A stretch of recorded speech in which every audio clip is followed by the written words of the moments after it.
السلام علیکم، کیسے ہیں آپ سب لوگ؟ آئی ہوپ کہ سب ٹھیک ہوں گے اور جہاں ہوں گے خوش ہوں گے۔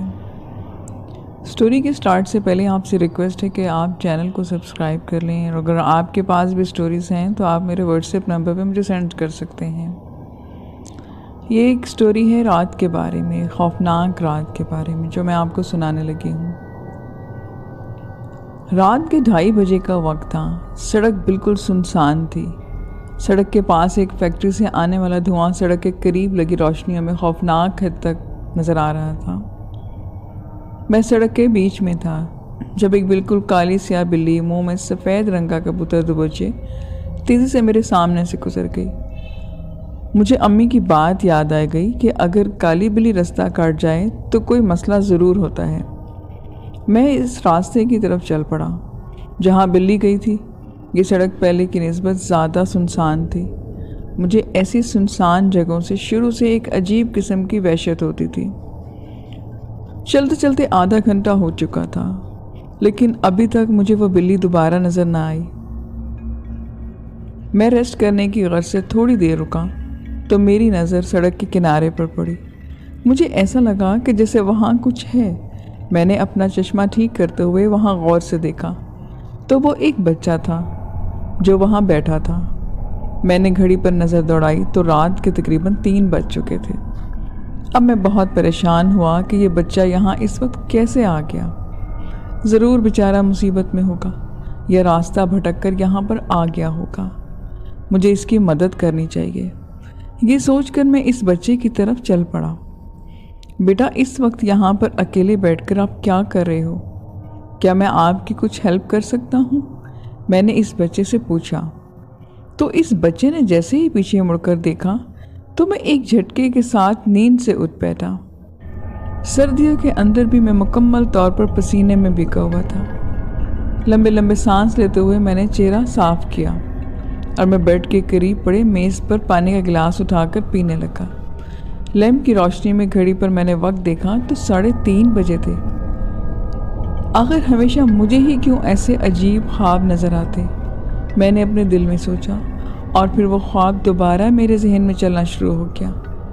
اس بچے نے جب پیچھے مڑ کے میری طرف دیکھا تھا تو اس کا منہ خون سے بھرا ہوا تھا، اور اس کے ہاتھ میں وہی کالی بلی تھی جسے وہ آدھا کھا چکا تھا۔ انکل، یہ بلی مجھے بہت تنگ کرتی تھی، اس بچے نے یہ کہا اور اٹھ کر میرے پاس آنے لگا۔ شکر ہے کہ میری ایک دم سے آنکھ کھل گئی۔ اس کے بعد پھر مجھے نیند نہ آئی۔ ساری رات عجیب و غریب قسم کے مجھے خیالات آتے رہے۔ صبح کے 8 بجے میں نے ناشتہ کیے بغیر ہی اپنے آفس کی طرف چل پڑا۔ سارا رستہ میں کل رات والے خواب کے بارے میں سوچتا رہا۔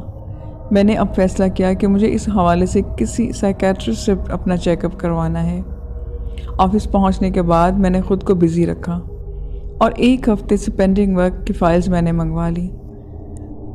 میں کافی غور سے ایک فائل پڑھ رہا تھا جب میری اسسٹنٹ آئی اور وہ کمرے میں آ کر بولی کہ کچھ فائلز ہیں جو آپ نے منگوائی تھیں۔ میں نے اس کو کہا کہ یہ ٹیبل پر رکھ دیں، میں دیکھ لوں گا۔ میں نے عالیہ کی طرف دیکھے بغیر فائل کا ورق پلٹا تو وہ فائل ٹیبل پر رکھ کر چلی گئی۔ کچھ یاد آنے پر میں نے عالیہ کو بلایا تو میری نظر اس کے پاس کھڑے بچے پر پڑی۔ یہ وہی بچہ تھا جسے کل رات میں نے خواب میں دیکھا تھا۔ میری بات ادھوری رہ گئی اور کافی کا مگ میرے ہاتھ سے گرتے گرتے بچا۔ میں شدید خوف کے عالم میں اس بچے کو دیکھ رہا تھا۔ مجھے ایسا لگ رہا تھا جیسے وہ بچہ مجھے دیکھ کر ہنس رہا ہو۔ اس سے پہلے کہ میں اسے کچھ کہتا، عالیہ بول پڑی، سر یہ میرا بھتیجا مانی ہے۔ اس کے پیرنٹس 2 سال پہلے ایک ایکسیڈنٹ میں ڈیتھ کر گئے تھے، تو یہ میرے ساتھ ہی رہتا ہے۔ ہو سکتا ہے کہ یہ میرا وہم ہو، یا مسلسل اس خواب کے بارے میں سوچنے کی وجہ سے مجھے یہ بچہ اس خواب والے بچے جیسا لگ رہا ہو۔ یہ سوچتے ہوئے میں نے اپنے خوف پر قابو پاتے ہوئے خود کو نارمل کیا۔ میں مکمل طور پر کنفیوز ہو چکا تھا۔ ان کے جاتے ہی میں نے ٹائی کی ناٹ کو ہلکا کیا اور سانس لینا شروع کر دی۔ آخر یہ میرے ساتھ کیا ہو رہا ہے؟ یہ بچہ کون ہے اور میرے خواب میں کیوں نظر آتا ہے؟ اور یہ بچہ اس خواب کے بچے جیسا کیوں دکھ رہا تھا؟ میں نے خود سے باتیں کرنا شروع کر دیا۔ ہو سکتا ہے کہ مجھے وہم کی بیماری لگ گئی ہو۔ मैंने फिर दोबारा अच्छा से याद किया, ये बिल्कुल वही बच्चा था जो मुझे ख्वाब में दिखता है। मेरे ऑफिस का डोर ओपन हुआ और एक मुलाजिम अंदर दाखिल हुआ। उसने मुझे कहा कि सर, आपके लंच का टाइम हो गया है, आपका खाना मैंने लगा दिया है। मैंने उसको कहा कि मैं अभी खाना नहीं खाऊंगा, मुझे 1 कप कॉफ़ी और ला के दो।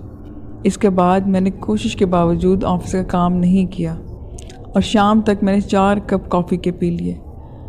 5 बजे घर जाने के लिए मैं अपने कमरे से बाहर निकला तो आलिया के साथ वही बच्चा बैठा हुआ था।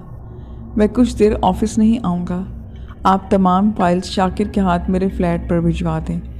मैं जब बाहर निकल रहा था तो उस बच्चे ने अपनी फूफो से यानी कि आलिया से कहा कि यह आदमी मुझे तंग करता है। ये सुनकर मैं जल्दी से वहाँ से निकल आया। ये कोई इत्तेफाक नहीं है, ज़रूर इस बच्चे का मेरे ख्वाब से कोई कनेक्शन है, वरना वैसी शक्ल वही जुमला, ये मेरा वहम नहीं हो सकता, कोई ज़रूर मसला है। मैंने लिफ्ट से बाहर निकलते हुए परेशानी के आलम में सोचा और घर जाने के बजाय सीधा एक माहिर साइकेट्रिस्ट के पास चला गया और इसे तमाम वाक़या अपनी डिटेल्स के साथ मैंने बताया। इसमें घबराने वाली कोई बात नहीं। बाज़ दफ़ा काम के एक्सेस से नींद पूरी ना होने की वजह से या खाना वक्त पर ना खाने की वजह से या कम खाने से ऐसा होता है, और आप तो सब कुछ ये कर रहे हैं। मैं कुछ मेडिसिन आपको लिख कर देता हूँ, आप इस्तेमाल करें, आप बिल्कुल ठीक हो जाएंगे। डॉक्टर साहब ने मेरी बात सुनने के बाद कहा और मुझे मेडिसिन लिख दी। मैं दवाइयाँ लेकर घर वापस आ गया और अच्छे से खाना खाने के बाद दवाइयाँ खाकर डॉक्टर की हिदायत के मुताबिक मैं जल्दी सो गया। आज रूटीन से हटकर मुझे लेटते ही फ़ौरन नींद आ गई, वरना तो आराम से 1.5 या 2 घंटे बच जाते थे। मैं बहुत गहरी नींद में था। मुझे ऐसा महसूस हुआ कि कुछ शोर हो रहा है। मैं गहरी नींद से इस वक्त एकदम छलांग लगाकर उठ बैठा जब मेरे कानों में ज़बरदस्त किस्म का शोर सुनाई दिया, और मैं वैसे ही नींद की हालत में था कि मेरे फ्लैट का मेन गेट ज़ोर ज़ोर से बजना शुरू हो गया। मैंने अपना लैंप जलाया और घड़ी पर टाइम देखा तो मेरे अंदर एक खौफ की लहर पूरे जिस्म में दौड़ गई, क्योंकि घड़ी पर 3:30 बज रहे थे। मुझे फ़ौरन मेरा ख्वाब याद आया। दरवाज़ा एक मरतबा फिर बहुत ज़ोर से बजना शुरू हो गया। नहीं, ये कोई इत्तेफाक नहीं हो सकता, ज़रूर कोई प्रॉब्लम है, मैंने अपने दिल में सोचा। लेकिन डॉक्टर ने तो मुझे मुकम्मल तसल्ली दी थी कि ये सिर्फ रूटीन की गड़बड़ी की वजह से हो रहा है। मैं डॉक्टर पर तसल्ली करते हुए अपनी जगह से उठा और दरवाज़ा खोलने बाहर चला गया। मैंने दरवाज़ा खोला तो बाहर आलिया और वही बच्चा मानी खड़े थे, जिन्हें यूँ रात के इस पहर फ्लैट पर देखकर मुझे ज़बरदस्त किस्म का झटका लगा। मानी के हाथ में वही खिलौना था जिसका सर उसने शाम के वक्त दफ्तर में तोड़ दिया था, लेकिन अब वो टॉय बिल्कुल ठीक था, सर भी लगा हुआ था। बाहर बहुत बारिश हो रही थी, बार बार बिजली चमक रही थी और बादल भी गरज रहे थे। सर, हम बहुत मजबूरी में आपके दर पे आए हैं, प्लीज़ हमारी हेल्प करें, हमें आपके अलावा किसी का सहारा नहीं। आलिया ने रोते हुए बोलना शुरू किया। अच्छा, आप अंदर आएं, पहले आप बारिश की वजह से बहुत भीग चुकी हैं। मैंने इन्हें अंदर बिठाया और उनके लिए टॉवल लेने चला गया, सर्दी की वजह से वो बीमार न पड़ जाए। टॉवल देने के बाद थोड़ी देर बाद मेरी नज़र मानी पर पड़ी तो वो मुसलसल मेरी तरफ देखकर हंस रहा था। मुझे इसकी मुस्कुराहट से अजीब बेचैनी होने लगी। मैं आप लोगों के लिए खाने को कुछ लाता हूँ, ये कहकर मैं वहाँ से खड़ा हुआ तो मेरी नज़र अचानक आलिया की टांगों पर पड़ी तो मेरी अपनी टांगों के नीचे से जैसे ज़मीन निकल गई हो। मैं मारे डर कर गिरते गिरते बचा। आलिया की टांगें बिल्कुल उल्टी और खौफनाक थीं, जैसे चुड़ैलों की होती हैं। मैं बड़ी मुश्किल से अपने डर को काबू पाते हुए किचन को बहाने अपने कमरे में गया और दरवाजे को अंदर से लॉक कर लिया। मैंने मोबाइल उठाकर पुलिस का नंबर डायल किया। तीसरी ही घंटी पर मेरी कॉल अटेंड की गई और मैंने तेज़ी से चलते हुए अपनी धड़कनों को कंट्रोल किया। बड़ी मुश्किल से आवाज़ निकाल कर कहा कि मेरे घर में कोई बहुत अजीब व गरीब किस्म की मखलूक आ गई है जिसकी टांगें उल्टी हैं और खौफनाक हैं। जब मैंने अपनी बात मुकम्मल कर ली तो आगे से जवाब सुनकर मोबाइल मेरे हाथों से नीचे जा गिरा और मैं डर के बेड पर जा पड़ा। फ़ोन पुलिस के बजाय आलिया की आवाज़ थी। मुझे महसूस हुआ कि कोई मेरे बिल्कुल पीछे है। मैंने डरते डरते देखा तो खून से भरी कैंची मेरे हाथ में थी। बिल्कुल इसी वक्त डॉक्टर कमरे में दाखिल हुआ। मैंने चुड़ैल की तरफ देखा तो मुझे अपनी आंखों पर यकीन नहीं आया। क्योंकि अब वहाँ चुड़ैल के बजाय नर्स की खून में लथपथ लाश पड़ी थी। डॉक्टर डॉक्टर, मैंने इसे मारा नहीं है, ये चुड़ैल थी, नर्स नहीं थी, मुझे मारने आई थी। मैंने डॉक्टर को देखते ही इसे ये डिटेल में बताया, जिस पर वो यकीन नहीं कर रही थी। डॉक्टर ने सिक्योरिटी को बुलाया, जिन्होंने मुझे पागल समझते हुए पकड़कर काबू में किया, और डॉक्टर ने जल्दी जल्दी मुझे इंजेक्शन लगा दिया, जिसके साथ ही मेरी आंखों के सामने अंधेरा छाता गया और मैं एकदम से बेहोश हो गया। जब मुझे होश आया तो मैंने खुद को पहले के बजाय किसी और कमरे में पाया। अभी तक मैं गनूदगी के आलम में था। मैंने उठने की कोशिशें की, लेकिन मुझसे हिला तक ना गया। मैंने समझा कि शदीद कमज़ोरी की वजह से मुझे ऐसा फील हो रहा है, लेकिन जब मैंने गौर किया तो मेरे दोनों हाथ पाँव को स्ट्रेचर के दोनों तरफ से मजबूती के साथ बांधा हुआ था। कमरे का डोर ओपन हुआ और उस डॉक्टर के साथ पुलिस वाले अंदर आए। डॉक्टर को पुलिस वालों ने एक ऑफिसर के आपस में कोई बात की, और इस ऑफिसर के अलावा बाकी सब तो बाहर चले गए। ऑफिसर, मैंने इस नर्स को नहीं मारा। आप शायद मुझे पागल समझेंगे, लेकिन वो नर्स नहीं थी, बल्कि वो चुड़ैल थी जो मुझे मारना चाहती थी। वो मेरे ऑफिस में काम करती थी। आप मेरे ऑफिस से आलिया नाम की लड़की को अरेस्ट करें। आपको ये सब कुछ खुद ब खुद पता चल जाएगा। मैंने खुद को नॉर्मल रखने की कोशिश की और पुलिस वाले को सारी डिटेल बताई, लेकिन इसके बावजूद मेरी बुड़बुड़ाहट वाज़ेह तौर पर नज़र आ रही थी। तकरीबन 2 घंटे तक पुलिस वाला मुझसे डिफरेंट क्वेश्चनिंग करता रहा और इसके बाद वो चला गया। मुझे थोड़ी सी ढहारस बंधी कि अब आलिया को अरेस्ट करते हुए सारी गुत्थी सुलझ जाएगी और मुझे इस ज़हनी नफ्सियाती जिस्मानी अज़ियत से छुटकारा मिल जाएगा। फिर तकरीबन 1.5 घंटे के बाद पुलिस ऑफिसर दोबारा आया। अच्छा, तो आलिया कितने अरसे से तुम्हारे ऑफिस में बतौर तुम्हारी पर्सनल असिस्टेंट काम कर रही थी? पुलिस वाले ने मुझसे पूछा। तकरीबन 6 महीने से ज़्यादा अरसा हो गया था इसे मेरे ऑफिस में मुख्तलिफ काम करते हुए। मैंने अभी थोड़ी देर के बाद आपको डिटेल बताई थी। आप दोबारा क्यों पूछ रहे हैं? और आलिया कहाँ है? मैंने परेशानी के आलम में पुलिस वाले से ये बात पूछी। आप खुद पागल हैं या हमें पागल बनाने की कोशिश कर रहे हैं? वो मुझ पे अब चिल्ला कर बोला। अब की बार इसके लहजे में बहुत सख्ती थी। क्या मतलब है ऑफिसर आपका? मेरा मतलब ये है कि आपके दफ्तर में आलिया नाम की कोई भी लड़की काम नहीं करती और आपके पर्सनल असिस्टेंट की सीट पर पिछले 6 महीने से जो खाली है, ना सिर्फ बल्कि आप और आपके स्टाफ के मुताबिक पिछले कई अरसे से बहुत अजीबोगरीब किस्म की आप हरकतें कर रहे हैं। अपने ऑफिस के कमरे में खुद से बातें करते हुए पाए जाते हैं। असिस्टेंट की टेबल पर रोज़ाना आप खुद से बातें करते हैं और आपके ऑफिस और घर में नशे की गोलियां भी हमने देखी हैं।